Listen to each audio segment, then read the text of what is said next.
So नमस्कार, जय हिंद मित्रांनो. आज आपण अशोकचे अभिलेख बघणार आहोत की अशोक राजांनी काय काय केलं हे आपल्याला अभिलेखवरून माहिती पडते. अशोकच्या आतापर्यंत आपण अशोकपर्यंत शिकलो. अशोक राजा कसा होता, त्याचा राज्याभिषेक कधी झाला, 269मध्ये राज्याभिषेक झाला. राज्याभिषेकच्या 8 वर्षानंतरच त्याने कलिंगवर अटॅक केला आणि कलिंगवर अटॅक केल्याचं आपल्याला कशावरून माहीत पडते? हाती गुफा अभिलेख यावरून आपल्याला माहीत पडते की अशोकने कलिंगवर असे असे कांड केले होते. सो अभिलेखला काय म्हणतात इंग्लिशमध्ये?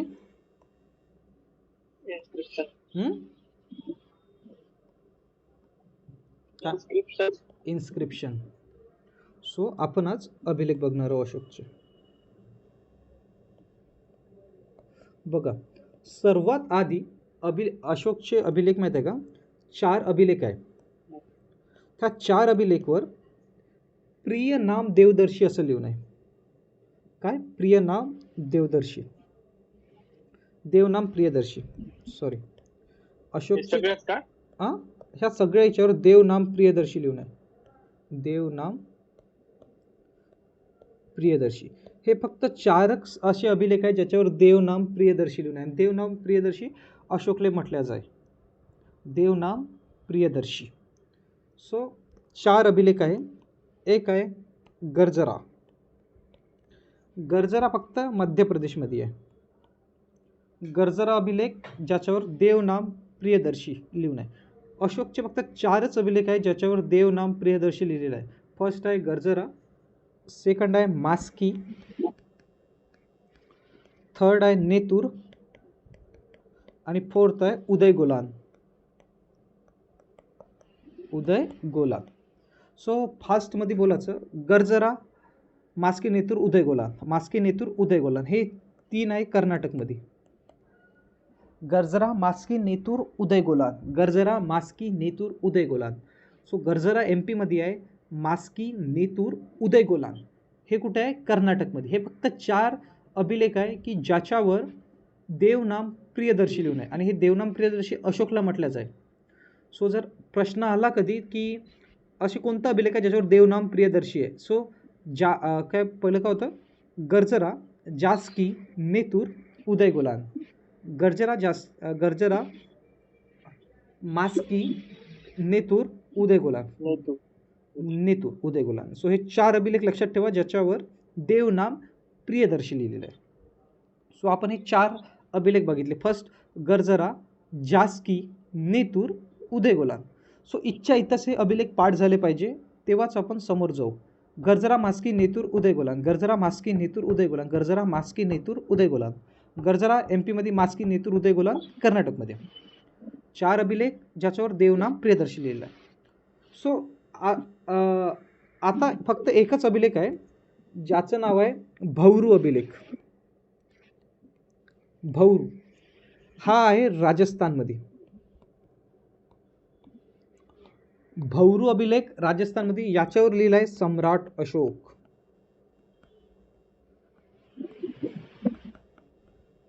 सम्राट अशोक. भौरू अभिलेख जे राजस्थानमध्ये आहे त्याच्यावर लिहिलं आहे सम्राट अशोक. कोणता अभिलेख?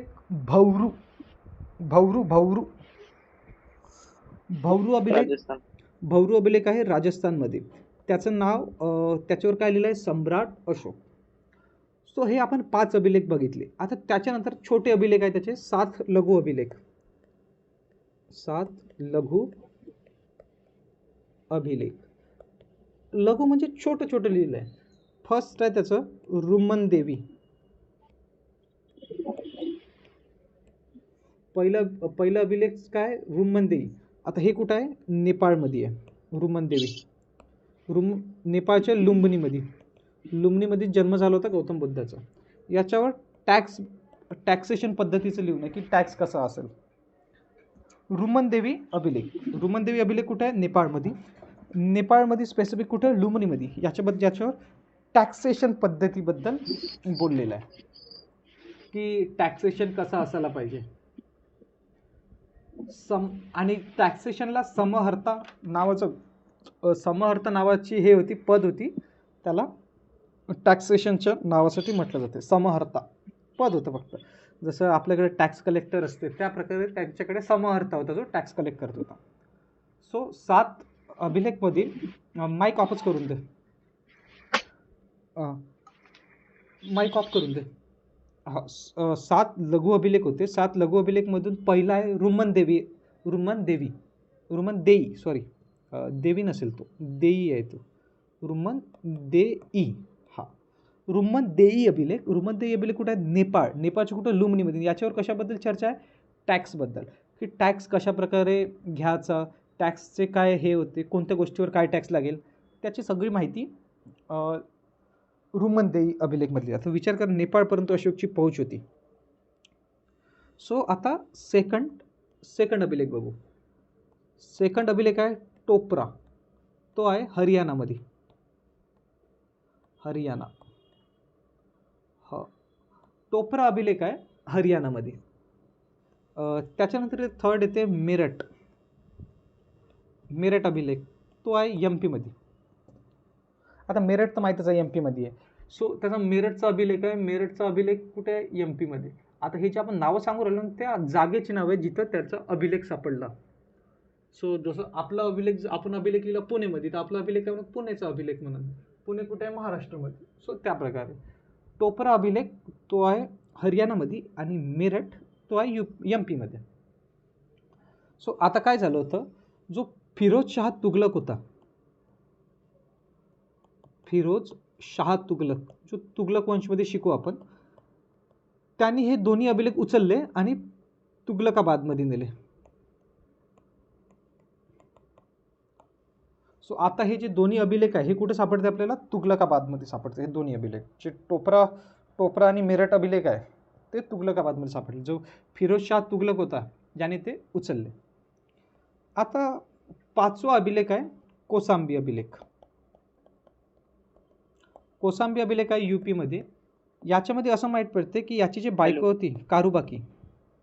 हा बोल ना. मेरठ सध्या ह्याच्यात पडतं, यूपी मध्ये आहे. मेरठ यूपी मध्ये आहे का? मेरठ ओके. मेरठ, हां मेरठ यूपी मध्ये असेल तर यूपी मध्ये आहे. 1857. हां बस चालते. मे बी माझं थोडं चुकलं असेल. सो मेरठ यूपीचं, सॉरी मेरठ यूपीमध्ये आहे. आणि ते जे अभिलेख आहे हरियाणा आणि यूपीचे अभिलेख, तो फिरोज शाह तुगलकने ते तुगलकाबादमध्ये नेले. जे कोसांबी आहे ते यूपीमध्ये आहे. आणि याच्याबद्दल कारुबाकीबद्दल माहिती पडते की कारुबाकी दान जास्त करायची आणि अशोकची सर्वात फेवरेट बायको होती, तिचं नाव होतं कारुबाकी. सो हे का केलं? औरंगजेबने याला उचललं आणि औरंगाबादमध्ये टाकलं. सो शिफ्टिंगचं काम चालू होतं. औरंगजेबने याला औरंगाबादमध्ये नेलं. आता 5वं येते रामपूर्वा अभिलेख. कोसंबीला औरंगाबादला नेलं का? हा कोसंबीला औरंगाबादला नेलं. रामपूर्वा अभिलेख लोरिया अरेराज आणि लोरिया नंदनगड. लोरिया नंदनगडवर माहिती आहे का मोरची चर्चा आहे. आणि हे जे 3 आहे ना, हे कोणतं आहे? 5वा रामपूर्वा.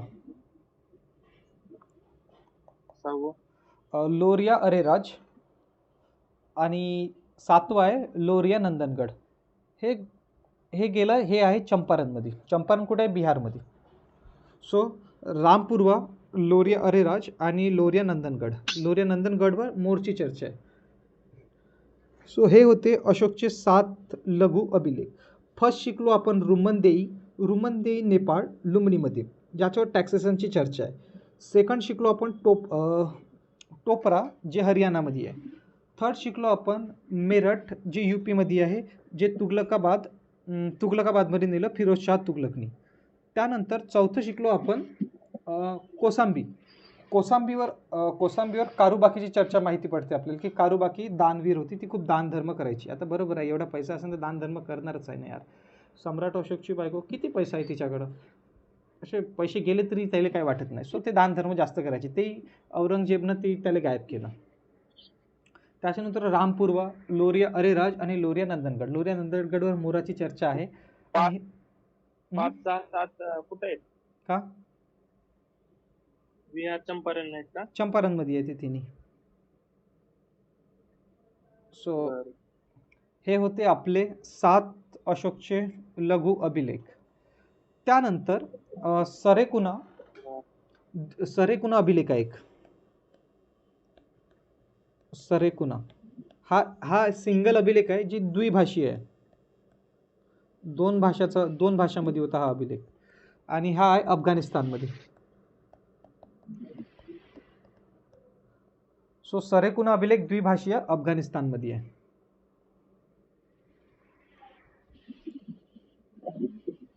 ओके.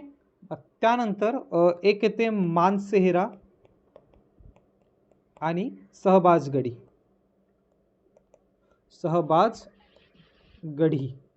मानसेहरा आणि सहबाजगडी हे पाकिस्तानमध्ये आहे आणि खरोष्टी लिपीमध्ये आहे. आपण 4 लँग्वेज म्हटलं होतं, ब्राह्मी, खरोष्टी, उस्मायदी, ग्रीक, या 4 लँग्वेजमध्ये अशोकचे अभिलेख आहे. सो मानसेहरा आणि सहबाजगडी हे खरोष्टी लिपीमध्ये आहे, जे पाकिस्तानमध्ये आहे. खरोष्टी. मानसेहरा, सहबाजगडी खरोष्टीमध्ये. सरेकुणा अभिलेख द्विभाषीय अभिलेख आहे. खरोष्टी जागेचं नाव आहे की लिपी आहे? खरोष्टी लिपी आहे ना रे. आपण 4 लिपी म्हटली होती, ब्राह्मी, खरोष्टी, उस्मायदी आणि ग्रीक. अशोकच्या वेळी शिकलो होतो आपण काल. सो हे अशोकचे झाले अभिलेख. आता याच्यानंतर येते चतुर्दश अभिलेख. चतुर्दश म्हणजे होते 14. आता बघू आपण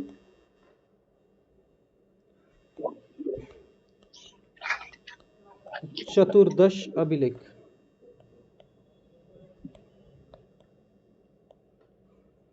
सो चतुर्दश अभिलेख म्हणजे 14 अभिलेख आहे अशोकचे, जे 14 आपल्याला पूर्ण पाठ पाहिजे, आणि ते आपण आताच्या आता पाठ करून देऊ. सो अशोक का म्हणते अहिंसा नाही करायची म्हणते, आणि बली नाही द्यायची म्हणते. अशोक का म्हणून राहिला की अहिंसा नाही करायची आणि बली नाही द्यायची? कारण अशोकने घेतला होता बौद्ध धर्म. बौद्ध धर्मामध्ये म्हणते की कोणाचा प्राण नाही घ्यायचे, दुसऱ्याला सत्वाचं नाही. सो आणि गौतम बुद्ध शांतिप्रिय माणूस होते. सो अशोकने म्हटलं की अहिंसा प्लस बली नाही द्यायची. अहिंसा प्लस बली. आता मला सांगा, बली जर नाही देऊन राहिलं तर डॉक्टरींवर फोकस जास्त करत. चिकित्सा आहे, चिकित्सा प्लस दक्षिण भारतचे जे 5 राज्य होते त्याची चर्चा आहे. ते 5 राज्य होते चेर, चोल, पांड, श्रीलंका आणि सतीपुत्र.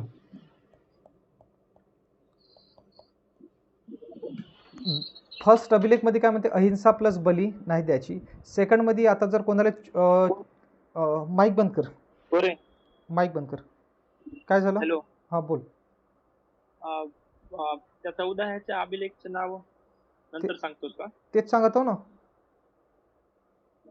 पहिल्या अभिलेखमध्ये काय, सेकंड अभिलेखमध्ये काय. आता बघ, अभिलेख कसं असते, अभिलेख म्हणजे काय, ज्या जागेवर लिहिलं आहे ना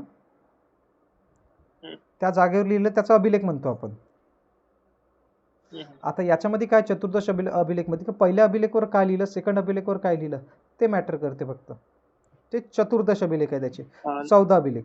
त्या 14 अभिलेखमध्ये काय काय लिहिलं ते मॅटर आहे. फर्स्ट अभिलेखमध्ये काय होतं, सेकंड अभिलेखमध्ये काय होतं, हे असं विचारेल. हे नाही विचारेल की चतुर्दश अभिलेखचे जे अभिलेख आहे ते कोणत्या जागेवर आहे, ते नाही विचारेल. त्यामध्ये जागा नाही, अभिलेखचं नाव म्हणलं. अभिलेखचं नाव नाही त्याच्या. अच्छा, हे म्हणते मी. हा. सो चतुर्दश अभिलेखमध्ये आपल्याला हेच शिकायचं की फर्स्ट अभिलेखमध्ये काय होतं, सेकंड अभिलेखमध्ये काय होतं. असे 14 अभिलेखमध्ये काय काय होतं ते क्रमानुसार शिकायचं आहे. सो ते अभिलेख जे आहे त्याचे क्रमानुसारच अभिलेख होते.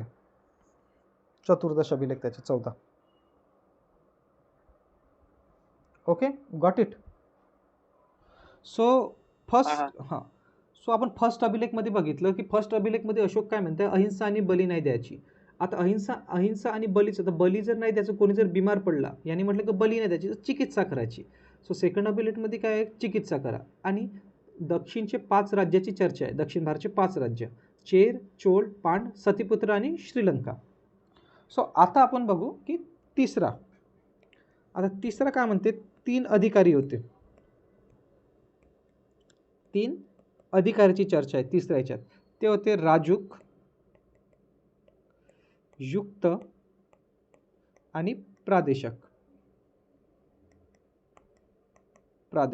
राजूक, युक्त आणि प्रादेशक हे मंत्री होते, मंत्रिमंडळ होते त्यांची, की राजूक, युक्त आणि प्रादेशक. राजूक म्हणजे सर्वात मोठा मंत्री, युक्त म्हणजे थोडा त्याच्या खालचा मंत्री आणि प्रादेशक म्हणजे त्याचा खालचा मंत्री. सो 3 अधिकाऱ्याची चर्चा तिसऱ्या ह्याच्यात आहे. सो तिसऱ्यावरून आपण हे लक्षात घेऊ शकतो की तिसरं जर म्हटलं, तिसऱ्या ह्याच्यावर कायची चर्चा आहे, 3 याची. फर्स्ट अभिलेखवर काय म्हटलं त्यांनी की फर्स्ट अभिलेखवर काय म्हटलं की अहिंसा आणि बली नाही द्यायची. त्यानंतर जे त्याचं थर्ड अभिलेख होतं, सेकंड अभिलेखवर काय म्हणते, चिकित्सा आणि 5-7 रिपोर्ट. आणि जे हे राजूक, युक्तक आणि प्रादेशिक होते हे रिपोर्ट द्यायचे. कुणाला रिपोर्ट देईल, अशोकला. सो 3 वरून लक्षात ठेवायचे 3 अधिकारी, राजूक, युक्त, प्रादेशिक. रिपोर्ट कोणाला, अशोकला रिपोर्ट देईल, राजूक, युक्त आणि प्रादेशक. त्याच्यानंतर आपण फोर्थ बघू. फोर्थ होता भैरी घोष. भैरी घोष म्हणजे युद्धाबद्दल चर्चा होती आणि ह्या भैरी घोषपासून धम्मघोषवर गेला. धम्मघोष म्हणजे शांतिप्रिय. म्हणजे अशोकने याच्यावर असं सांगितलं की आधी याने किती युद्ध केले आणि युद्ध करून याला काय भेटलं, म्हणजे शेवट आला हा धम्मघोषमध्ये. आता जर माणूस भैरी घोष पासून धम्मघोषमध्ये गेला, शांतिप्रिय वातावरणाकडे गेला, तर तो काय करेल, जे आपला धर्म आहे त्याचा प्रचार करेल. धर्माचा प्रचार करण्यासाठी काय करेल, धम्म महामात्र एक पदवी काढली होती त्यानं, पद काढलं, धम्म महामात्र. जे धर्माचा प्रचार करेल त्याला धम्म महामात्र काढलं. सो चौथा अभिलेख काय होता, भैरी घोष. भैरी घोष म्हणजे युद्धावाला माणूस, युद्धावरून तो धम्मघोषवर गेला. आता धम्माचा प्रचार करण्यासाठी त्याने काढलं धम्म महामात्र, एक पद काढलं 5व्या याच्यावर. आता 5व्या याच्यावर पद काढलं तर जनकल्याण कसं होईल त्याची चर्चा आहे. धर्मापासून लोकांचं जनकल्याण कसं होईल. पहिले धम्म महामात्र एक पदवी काढली, धम्म महामात्रानंतर लोकांचं कल्याण कसं होईल, जनकल्याणवर चर्चा दिली. एकदाच लोकांचं जनकल्याण झालं तर मग काय येईल, धार्मिक समन्वय. म्हणजे अशोकनं काय केलं, कोणालाच धर्म परिवर्तन करा असं सांगितलं नाही जनकल्याणमध्ये. अशोक काय म्हणते, जो ज्या धर्मात आहे त्याच धर्मात राहा, चांगलं होईल.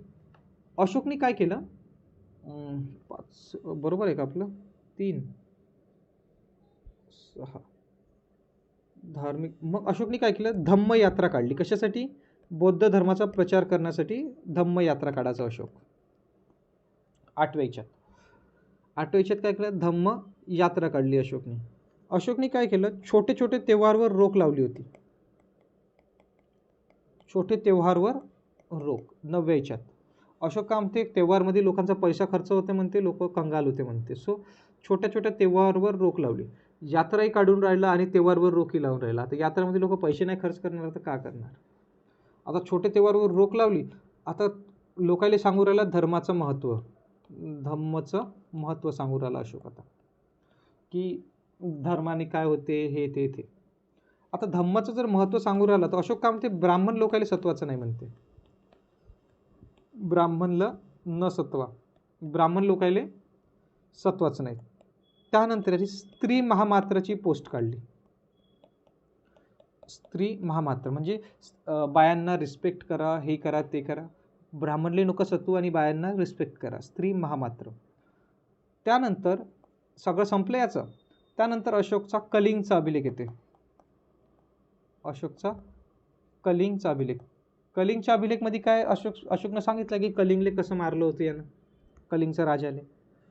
आणि जो 14 तो अभिलेख आहे, याच्यानंतर यानं आपल्या सगळ्या चुका सांगितलं की मी काय काय चूक केली अशोकने. सो अशोकचे हे होते 14 अभिलेख. आता 14 अभिलेख आहे ना, आपण आरामात डिस्कस करू. सो फर्स्ट अभिलेख काय होता, अहिंसा प्लस बली. नाही, अहिंसा नाही करायची आणि बली नाही द्यायची. सेकंड अभिलेखमध्ये काय म्हणते, फर्स्ट अभिलेखचं कनेक्शन सेकंडवर घे. आता बली नाही द्यायची तर डॉक्टर काय म्हणते, चिकित्सा करण. सो चिकित्सा प्लस दक्षिण भारतचे 5 राज्य, चेर, चोल, पांड, सतीपुत्र आणि श्रीलंका. त्यानंतर तिसरं याच्यावर आपण 3 पद सांगितलं, राजूक, युक्त आणि प्रादेशक. राजूक, युक्त आणि प्रादेशक हे 3 पद सांगितले. आता चौथ्या याच्यावर का म्हणते की कोणता घोष होता, भैरी घोषपासून तो गेला धम्म घोषमध्ये.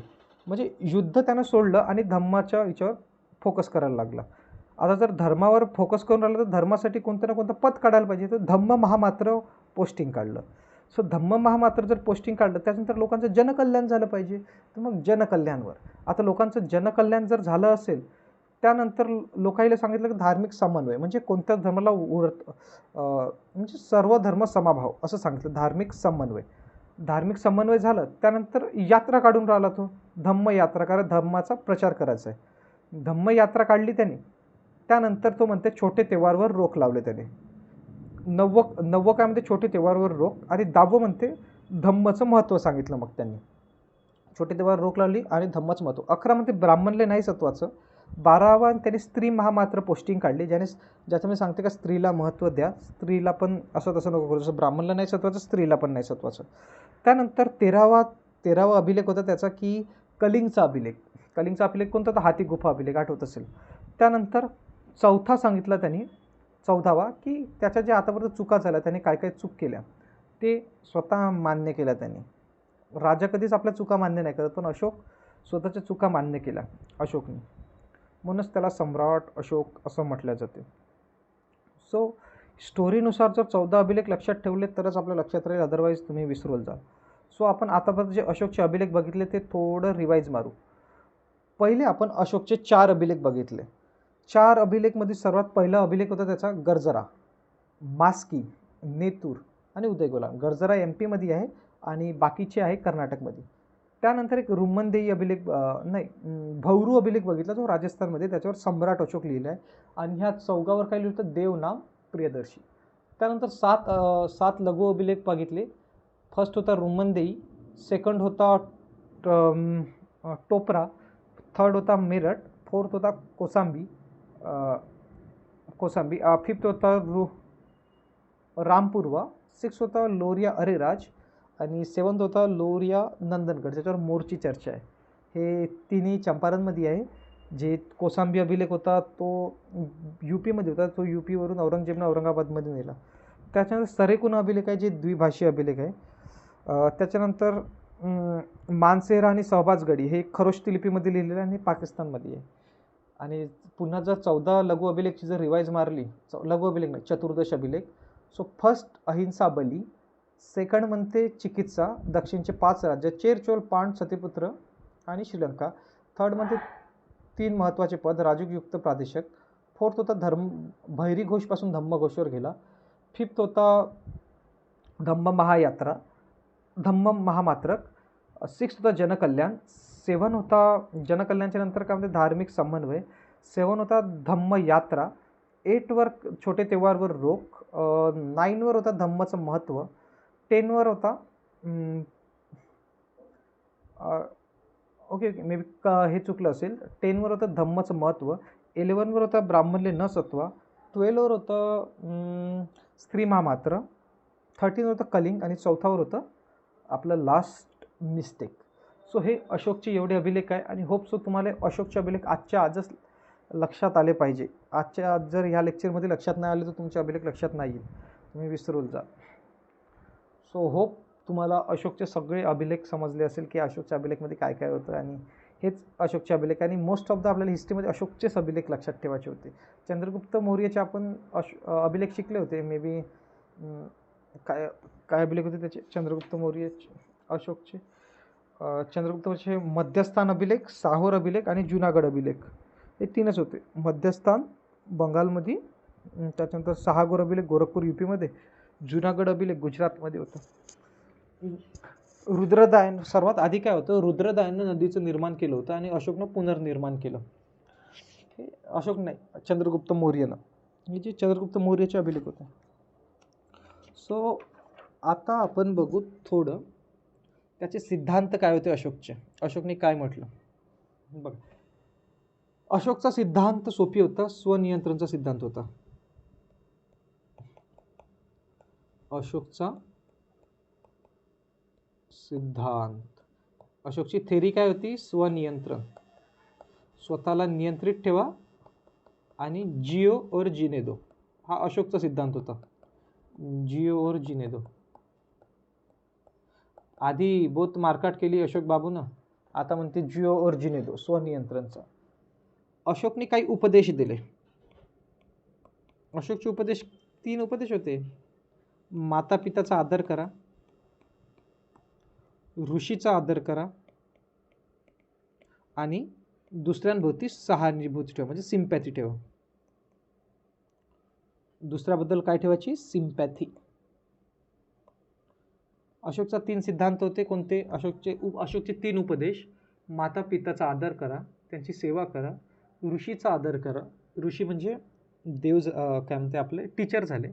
आणि थर्ड होता की सहानुभूती ठेवा, सिम्पॅथी ठेवा लोकांबद्दल सिम्पॅथी राहील तेव्हाच तुम्ही चांगल्यानं राहू शकेल. सो अशोकच्या वेळेस संघटना होत्या काही, कम्युनिटीला काही ना काही स्पेशल नावं होते. फर्स्ट आहे श्रेणी. जे शिल्पकार लोक होते त्यांना श्रेणी म्हणायचे. त्याच्यानंतर येते निगम. निगम होता व्यापारी लोकांसाठी. आणि थर्ड आहे सार्थवाहा. सातवाहा म्हणजे बघा, जो काफिला असते, यात्री असते, त्याला सातवाहा म्हणणे. कारवाहा, काफिला, जे लोक फिरते नाही का, त्याला सार्थवाहा. सो अशोकच्या वेळेस 3 संघटना होता. श्रेणी, जे शिल्पकार लोक होते, निगम, जे व्यापारी लोक होते, आणि सार्थवाहा म्हणजे काफिला. म्हणजे श्रेणीचे नावं होते फक्त, असं काही नाही. आपल्याकडे शिल्पकारची संघटना, तसंच त्यांच्या संघटनेला नावं होते. आता काय काय स्पेशल नावं बघा. जे पोलीस होते ना, त्यांना राक्षीण म्हणायचे. पोलीसला काय म्हणायचे? राक्षीण. न्याय जे आहे ते न्याय 2 प्रकारचे होतात, धर्माचा वेगळा आणि कंठक शोध. कंठक शोध म्हणजेच बाकीचे आपले जे नॉन धार्मिक मामले असेल त्याला कंठक शोध म्हणायचे. न्याय, धर्म आणि कंठक शोध. थर्ड होता गुप्तचर. आता बघा, गुप्तचरला काय म्हणायचे? गुणी पुरुष म्हणायचे. गुणी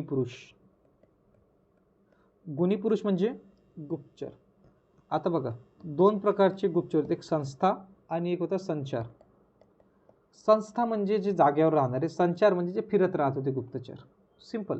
संस्था जे जागेवर राहते, संचार म्हणजे संचार करत आहोत, म्हणजे प्रचार करणं, जे फिरत राहते. आता प्रचार फिरल्याशिवाय होणार नाही.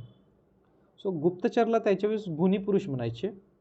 आणि जे लोक जागेवर बसून गुप्तचरचे कामं करते ते संस्था, आणि जे फिरते गुप्तचर होते त्याला संचार. नावावरूनच लक्षात ठेवते आपल्याला की संचार म्हणजे फिरत असणारा. सो इथं शॉर्टमध्ये जागेवर असं लिहू शकतो आणि यावरून फिरत असणारा. सो यांच्याकडे काही काही मोठे पद होते. त्या पद जे त्या फील्डमध्ये असेल त्याला ते पद भेटायचं. आता सीताध्यक्ष होता. सीताध्यक्ष शेतीचं पद होतं. जो मोठा सावकार असेल किंवा शेती लँडलॉर्ड असेल त्याला सीताध्यक्ष म्हणायचं. म्हणजे त्याच्याकडे शेतीचं मंत्रिमंडळ बंद द्यायचं. सीताध्यक्ष. एक समहर्ता होता. समहर्ता म्हणजे टॅक्स कलेक्ट करणारा, त्याला समहर्ता म्हणे. एक होता संधिदाता. कोषाध्यक्ष. आता कोषाध्यक्षमध्ये मनी मॅनेजमेंट करणारा कोषाध्यक्ष. एक होता आंटविक. आंटविक म्हणजे जंगलचा अधिकारी, त्याला आंटविक म्हणे, जंगलचा अधिकारी. त्यानंतर होता आकराध्यक्ष. आकराध्यक्ष म्हणजे काय? खननचं काम करणारा आकराध्यक्ष. आणि लक्ष्मणाध्यक्ष म्हणजे मुद्रा, जे आपली मॉनिटरी पॉलिसी म्हणतो, जे RBI चालवते. सो तो चेक करायचा मुद्राचं. सो बघा, काही महत्त्वाचे पद. जो शेतीचा हेड राहील त्याला शीताध्यक्ष, टॅक्सचा पद राहील तो समहर्ता, कोषाध्यक्ष संधिदाता, जंगलचं मोठं पद आंटविक, खननचा अध्यक्ष आखराध्यक्ष आणि मुद्रा कंट्रोल करणारा लक्ष्मणाध्यक्ष. अजून थोडं काही महत्त्वाचे पद आहे बघा. हायरार्की सिस्टीम सर्वात मोठा होता राजा. राजाच्या खाली असते युवराज. युवराजच्या खाली प्रांतपती, ज्याच्याकडे प्रांत आहे तो. त्याच्यानंतर ते विशपती. विशपतीच्या खाली होता गोप. गोप म्हणजे ज्याच्याकडे 10 राज्य आहे. आणि 6 होता ग्रामिक, ज्याच्याकडे गाव आहे. सो गोप म्हणजे 10 जे छोटे मोठे आपण सिटी म्हणू शकतो किंवा गावं म्हणू शकतो. 10 गावाचा जो हेड असेल त्याला गोप म्हणायचा, आणि जो एका गावाचा हेड आहे त्याला ग्रामिक म्हणायचा. सो राजा, युवराज, प्रांतपती, विशपती, गोप आणि ग्रामिक. राजा, युवराज, प्रांतपती, विशपती, गोप आणि ग्रामिक. राजा, युवराज, प्रांतपती, विशपती, गोप आणि ग्रामिक. सो हे होते. आणि आता बघू थोडं की अशोकच्या वेळेस 5 मोठे मोठे राज्य होते, 5 मोठे प्रांत होते अशोकच्या वेळेस.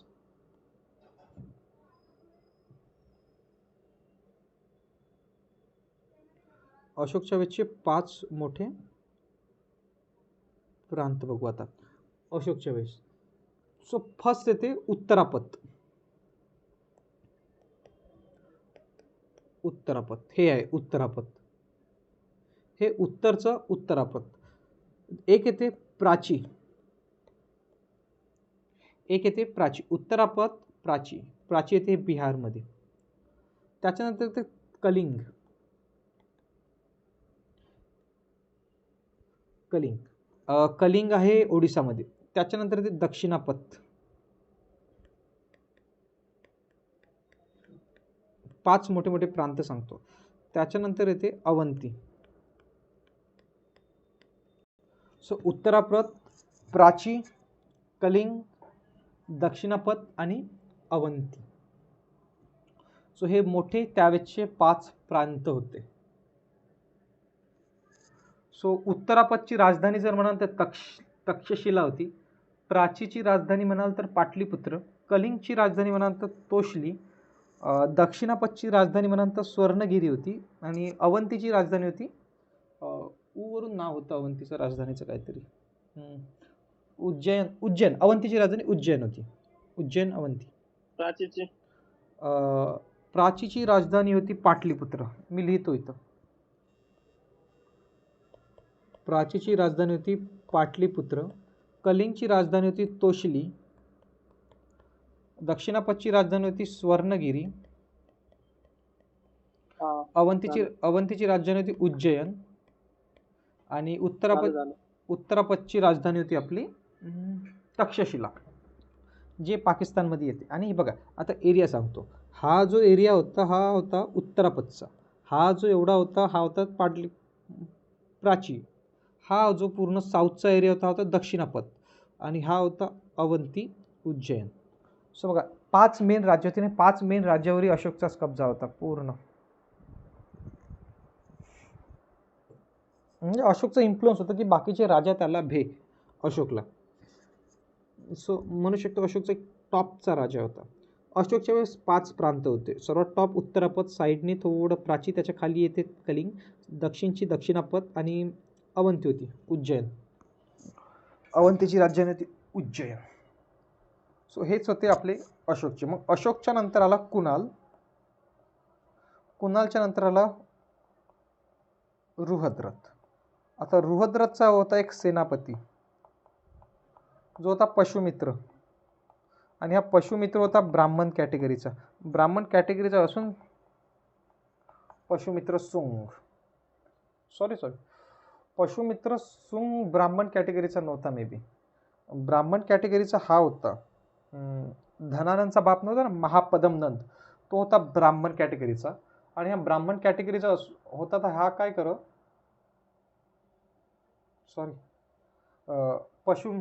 पशुमित्र सुंगच ब्राह्मण कॅटेगरीचा होता. तोच एकराटची पदवी घेणारा महापदमनंद होता. पशुमित्र सुंग होता हा ब्राह्मण कॅटेगरीचा होता, गैरक्षत्रिय होता. हेच मे बी फिक्स आहे, हेच फिक्स असेल. सो कुणालच्या नंतर रुहद्रथ. रुहद्रचा सेनापती होता पशुमित्र सुंग.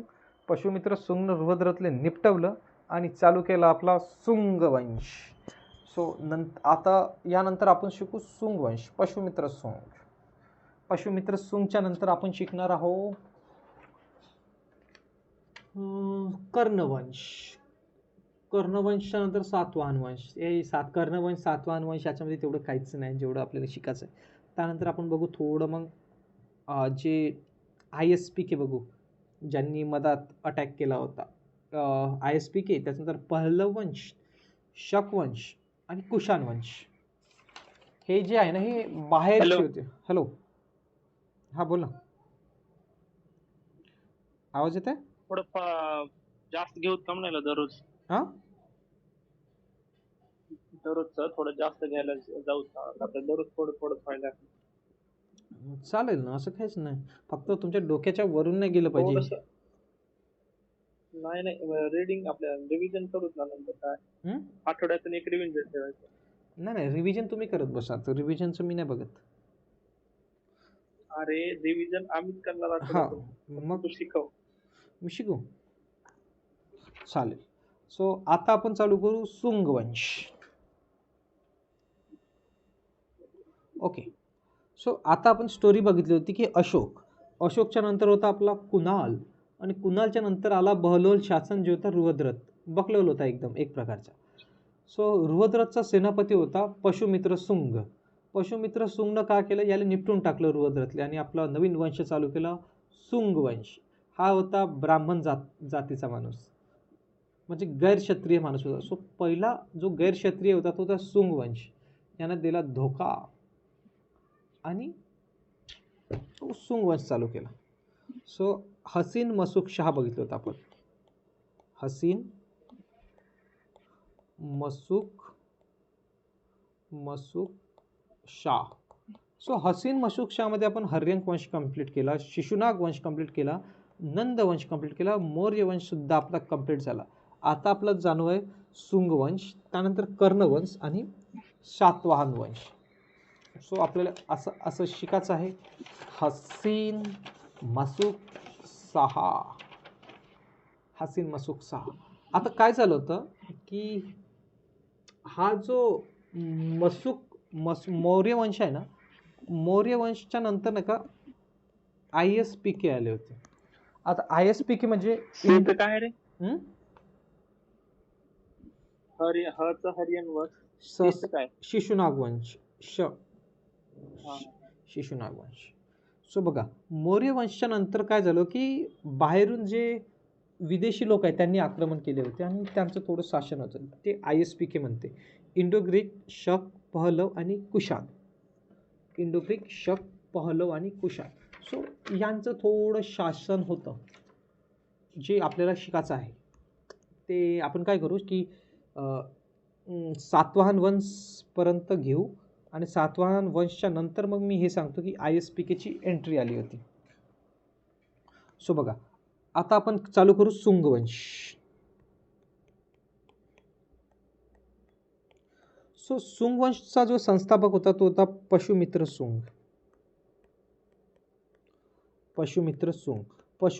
सुंगची खासियत तो होता सेनापती. कोणाचा? रुहद्रथचा. हा ब्राह्मण होता, म्हणजे गैरक्षत्रिय होता आणि यानं राजधानी बनवली होती पाटलीपुत्र. याची राजधानी होती पाटलीपुत्र.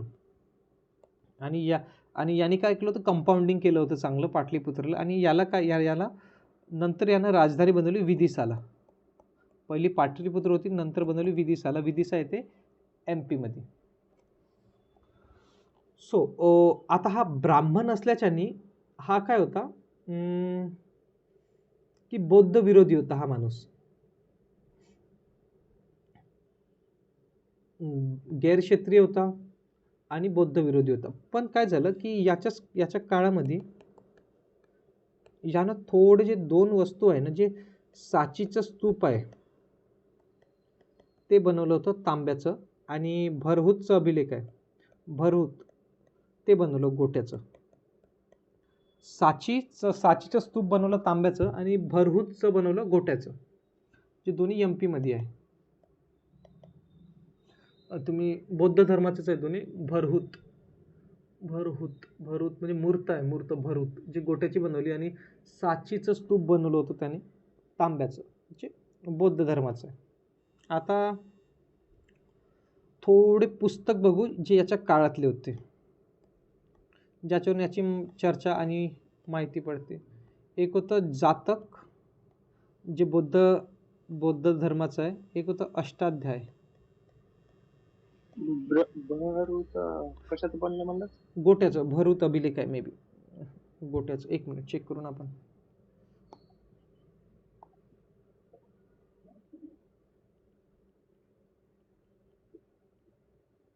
हे बघा भरूच स्तूप आहे ना, ते गोट्याचं बनवलं होतं याने. हे याचे हे भरूच स्तूप ते बनवलं. हे जे वरचं समोरचं गेट दिसत आहे ना, हे एक गेट ते आहे भरूत. हे जे गेट दिसतंय ना समोरचं, हे भरूत. हे बनवलं होतं आणि गोट्याचं आणि साचीचं स्तूप बनवलं.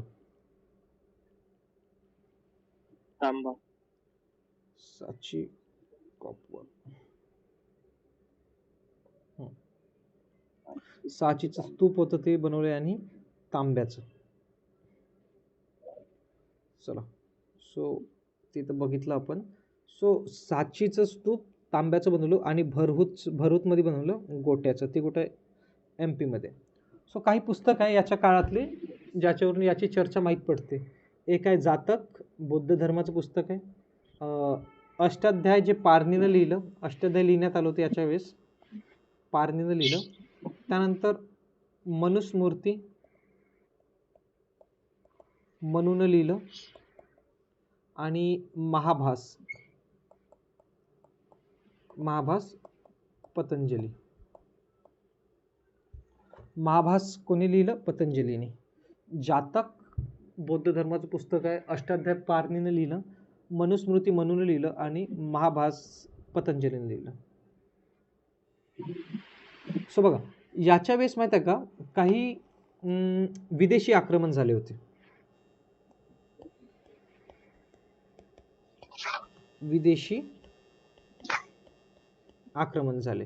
सो जो युवन होते, युवन कंट्रीज म्हणे आधी.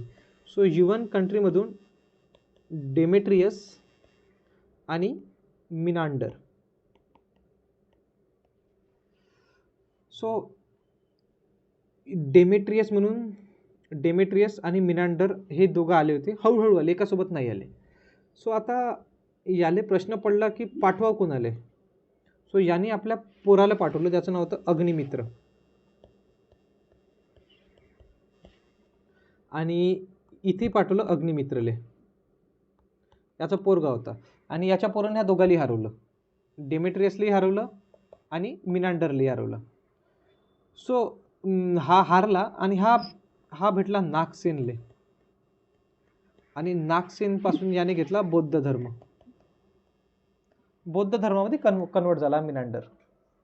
सो युवनचे दोघं जण आले होते, डिमेट्रियस आणि मिनांडर. डिमेट्रियस पण हारला आणि मिनांडर पण हारला. त्यानंतर हे माहिती पडलं आपल्या बापाले, पशुमित्र सोंगले, की आपल्या पोरानं हरवलं. पण का झालं, 1 वर्ष झालं की हा अग्निमित्र घरीच वापस नाही आला.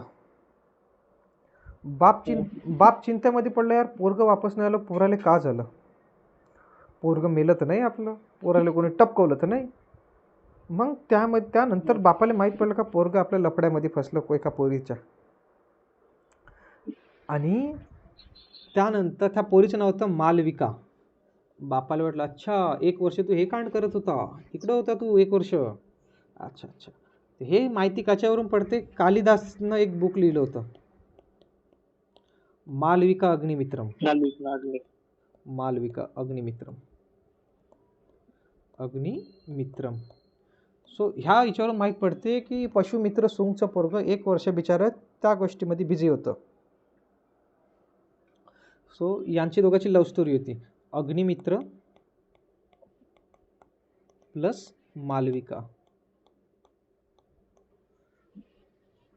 सो कालिदासनं मालविका अग्निमित्रम पुस्तक लिहिलं. त्याच्यावरून माहीत पडते की अग्निमित्र आणि मालविका यांची लव्ह स्टोरी होती. त्यानंतर यांच्या वेळेस नाही का पतंजली हे होते, पतंजली होते. जे पतंजलीने काय लिहिलं होतं? नाही नाही, बाबा रामदेव नाही रे, पतंजली ऋषी होते पतंजली. त्यांनी काय केलं, 2 अश्वमेघ यज्ञ झाले होते याच्या काळात. अरे स्क्रीन शेअर कर ना. स्क्रीन शेअर नाही का? ओके. हा, सो पतंजलीने काय, पतंजली होते, पतंजलीच्या वेळेस यांची काय झालं, 2 अश्वमेघ यज्ञ घेतले होते आणि कलिंगले हरवलं होतं. जे कलिंग होता, कलिंगनं यायले हरवलं होतं. पशुमित्र सुंगले कलिंगनं. त्याच्यापेक्षा 2 अश्वमेघ युद्ध यज्ञ झाले. पहिलं अश्वमेघ यज्ञामध्ये ते जिंकले, पण जेव्हा सेकंड अश्वमेघ यज्ञ झालं यांचं, तेव्हा कलिंगने यायला हरवलं सुंगवंशले. त्यानंतर यांचा एक लास्ट शासक होता, ते होता देवभूती.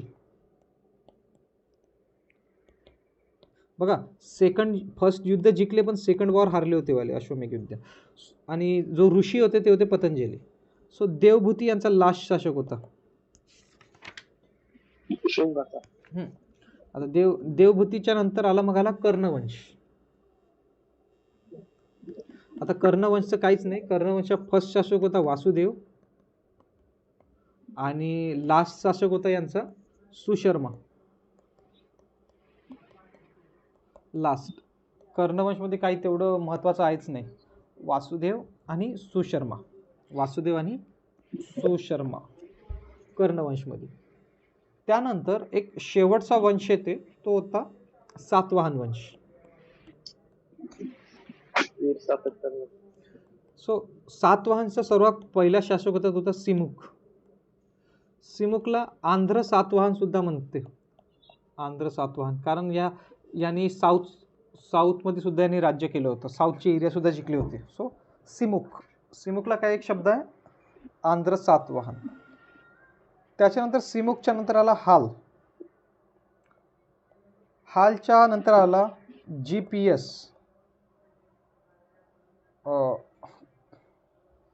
GPS वर्सेस नहपानचं युद्ध झालं होतं. मग सांगेल मी नहपान कोण आहे आताच. नहपान सांगून काय बेनिफिट नाही. GPS च्या नंतर आला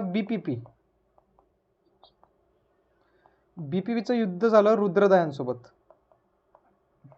हा फुल फॉर्म सांग ना. गौतमी पुत्र सप्तकर्णी असं नाव होतं याचं. BP कसं येणार? गौतमी पुत्र सप्तकर्णी, याचं नाव होतं गौतमी पुत्र सप्तकर्णी. आणि याचं ते वैशिष्ट्य पुत्र असं काहीतरी नाव होतं यांचं, मे बी नाव आठवत नाही मला. एक मिनिट, आपला गुगल बाबाजी आहे ना. नहपान वर्सेस हा बोल ना. स्क्रीनवर फोटो कुणाच ठेवला असते? स्क्रीनवर कुठे? वॉलपेपर? तुझ्या स्क्रीनवर कुणाचे म्हणजे रे? वॉलपेपर आहे का तो? हा. कुणाचा आहे? माझाच आहे. तुझा आहे तो? हो. हा बघ, गौतमी पुत्र सप्तकर्णी पहिलं बरोबर आहे. आणि रुद्रदायन वर्सेस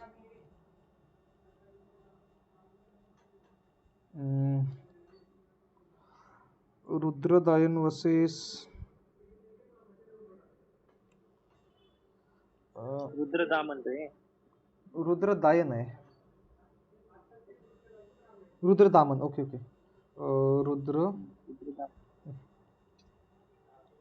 वर्सेस कोणतं सातवाहन वंश, त्याचं नाव असेल काय ना काही. रुद्रदाहन डिफिटेड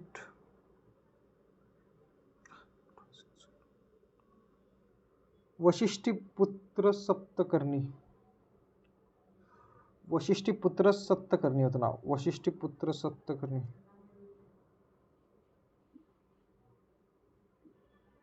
BPS असेल. थांब बरं.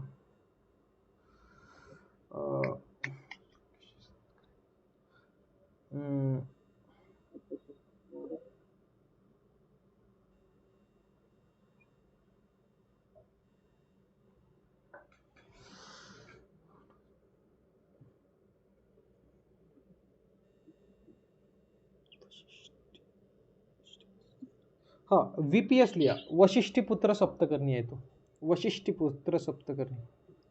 मी बी लिहिलं होतं, बी. वशिष्ठ करा, वशिष्ठ. वी करायचे का? हा वी करा फक्त. वशिष्ठीपुत्र सप्तकर्णी वर्सेस रुद्रदायांचं युद्ध झालं होतं. आणि जो सर्वात शेवटचा शासक आहे यांचा तो होता यज्ञश्री सातकर्णी.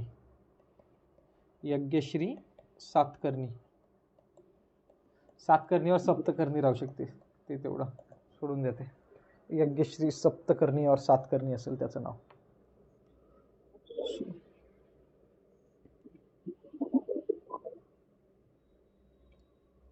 नाशिकचं नहपान सोबत युद्ध झालं होतं आणि नहपान तर जिंकला होता, पण उज्जैन तो हारला होता, रुद्रदायन हारला होता. सो होप आजच्यासाठी एवढं ठीक असेल. आपण 7 वंश कंप्लीट केले. हसीन मसुकशा, हर्यंक वंश, शिशुनाग वंश, मौर्य वंश, गुप्त वंश. गुप्त नाही शिकलो, गुप्त तर नंतर येते.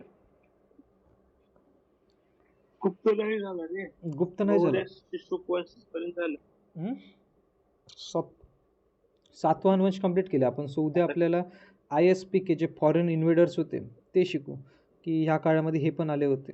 तेवढे जास्त नाही, ते पटकनच शिकून जाऊ आपण. ते ISPK इंडो ग्रीक, शक, पहलव आणि कुशाण. सो बघा, आपण शॉर्टमध्ये रिवाइज करू आता काय काय शिकलो होतं. सो फर्स्ट आपण अशोकच्या अभिलेखपासून सुरुवात करत आहोत. अशोकचे 4 अभिलेख बघितले, ज्याच्यावर लिहून होतं देवनाम प्रियदर्शी. फर्स्ट होता फर्स्ट काय होता त्याचा अभिलेख? गर्जरा, जास्की, नेतूर, उदयगोलान. जो गर्जरा आहे तो आहे फक्त MP मध्ये आहे, आणि जो बाकीचे आहे ते 3 आहे कर्नाटकमध्ये. त्याच्यानंतर आपण भौरू अभिलेख बघितला, त्याच्यावर सम्राट अशोक लिहिलं होतं, तो आहे राजस्थानमध्ये. त्याच्यावर 7 लघु अभिलेख बघितले. 7 लघु अभिलेखमधून फर्स्ट अभिलेख बघितला रुमनदेई. रुमनदेई कुठे आहे? लुंबिनीमध्ये आहे. लुंबिनी कुठे आहे? नेपाळमध्ये. त्याच्यावर कशाची चर्चा आहे? टॅक्सेशनची. त्याच्यानंतर सेकंड आणि थर्ड आहे टोपरा आणि मेरठ. हे फिरोजशाह तुघलकनी तुघलकाबादमध्ये नेलं. हा आता ते मॅटर नाही करत की कुठं आहे, कोणत्या जागेवर आहे ते मॅटर करत, ते तुघलकाबादमध्ये. त्याच्यानंतर फोर्थ अभिलेख बघितला होता आपण. फोर्थ कोणता अभिलेख? कोसंबी अभिलेख. कोसंबी अभिलेख बद्दल काय लिहून आहे की कारुबाकी होती, ती दान धर्म खूप करायची, ते औरंगजेबनं औरंगाबादमध्ये नेला. त्यानंतर 5th आणि 6th आणि 7th. 5th होता फिफ्थ कोणता होता? रामपूर्वा, लोरिया अरेराज आणि लोरिया नंदनगड. लोरिया नंदनगडवर मोराची चर्चा आहे, आणि हे तिन्ही कुठे आहे आपले? चंपारणमध्ये आहे. चंपारण कुठे येते? बिहारमध्ये. त्याच्यानंतर बघितलं आपण सरेकुना अभिलेख, जे द्विभाषी आहे. मानसेरा सहबाजगडी हे खरोष्टी लिपीमध्ये आहे, जे पाकिस्तानमध्ये आहे. त्यानंतर अशोकचे 14 अभिलेख बघितले. 14 अभिलेखमध्ये फर्स्टमध्ये अहिंसा प्लस बली, सेकंड असे चिकित्सा आणि 5 राज्य चेर, चोल, पांड, सतीपुत्र आणि श्रीलंका. थर्ड म्हणते 3 महायुक्त, 3 राजूक अधिकारी, 3 अधिकारी राजूक, महायुक्त, अजून काय होतं? प्रांतपती, असं होतं का? प्रादेशिक. हां, राजूक, महायुक्त आणि प्रादेशिक हे 3 महत्त्वाचे पद. मग त्यानंतर अशोक भैरी घोषपासून धम्म घोषवर गेला. त्यानंतर धम्म महामात्र पोस्ट काढली. जनकल्याण, धार्मिक समन्वय, त्यानंतर धम्मचं त्यानंतर छोटे तेव्हारवर रोख, धम्माचं महत्त्व, ब्राह्मणले नोकाच होतो, स्त्री महामात्र. त्याच्यानंतर 11वर होतं मे बी कलिंगचं युद्धाचं, आणि 14वर सांगितलं त्यांनी मिस्टेक, चुकीला माफी नाही. सो हे जे 14 अभिलेख आहेत तुम्हाला तोंडपाठ झालेच पाहिजे, कारण मी जे बोलत होते तर मी बिन पाहून, मी डोळे बंद करून मी आठवून राहिलो. सो तुम्हाला पण तेच आठवायला पाहिजे. त्यानंतर आपण काहीतरी बघितलं की सिद्धांत बघितले तर अशोकचे, जीववर चिन्हित आणि स्वनियंत्रण. त्यानंतर काही उपदेश दिले होते. मातापिताले न मातापिताची सेवा करा, ऋषींचा आदर करा, आणि थर्ड होतं त्याचं सहानुभूती ठेवा, सिम्पॅथी ठेवा प्रत्येकाबद्दल, जे की बरोबर आहे. त्याचे सिद्धांत आजच्या काळानुसार योग्यच आहे. त्यानंतर 3 कॅटेगरी होती, श्रेणी, निगम आणि काफिलाला काय होतं, कारवाह असं काहीतरी होतं, सार्थवाह. हा, सार्थवाह म्हणजे काफिला. त्यानंतर काही पोलीस आले, राक्षीण म्हणे, न्याय, धर्म आणि कंटक शोध होतं.